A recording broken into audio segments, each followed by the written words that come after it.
எனக்கு என் இன இறைவன் அதுல எழுதியிருக்காரு, என்னை நம்பினோர் அஞ்சுவதற்கு இல்லைன்ட்டு. அவனை நம்பிதான் இந்த போர்க்களத்துக்கு போறோம். மற்றவங்களுக்கு தேர்தல், எங்களுக்கு இது போர். அப்ப அவர்கிட்ட சொல்லிட்டு தானே போகணும். புரியுதுன்னு நினைக்கிறேன். இந்த 2026 தேர்தலில் உங்களோட பரப்புரை எதன் நோக்கி ஒரு முக்கிய கட்டமாக இருக்கும் அமைன்னு? நல்ல ஆட்சியை நோக்கி தான் இருக்கும். எங்கள் திருநாட்டில் எங்கள் நல்ல ஆட்சின்னு எங்க புரட்சி காலம் பாடுறான் பார்த்தீங்களா? உலகத்தின் தலை சிறந்த நாடா என் நாடை மாற்றி படைக்கும்.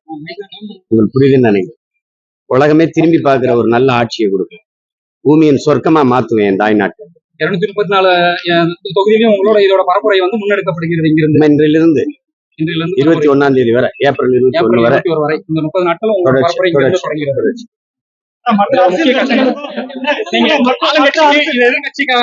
சென்ட்ரல் இவங்க இருக்கிறவங்களுக்கு நீங்க முக்கியமா இந்த பரப்புரையில சொல்ல விரும்புவது?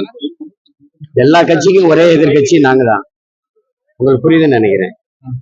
யாராவது ஊழல் இல்லாத ஒரு கட்சி சொல்லுங்க, உண்மை நேர்மையான ஒரு ஆட்சி சொல்லுங்க, இலவசம் தராத ஒரு கட்சி சொல்லுங்க, வாக்குக்கு காசு கொடுக்காத ஒரு கட்சி சொல்லுங்க. அப்ப எல்லா கட்சியும் ஒரு பக்கம் இருக்கு, அதுக்கு எதிர்பக்கம் நான் இருக்கிறேன். அவங்க சூலாயுதமா இருக்கிறாங்க, நான் வேலாயுதமா இருக்கேன். பாட்டனோட வேலாயுதமா இருக்கேன், ஊராயுதமா இருக்கேன்.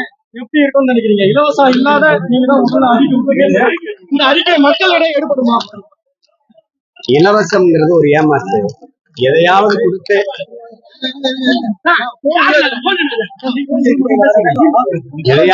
எதையாவது கொடுத்து என் மக்களை ஏமாற்ற நினைக்கிறாங்க.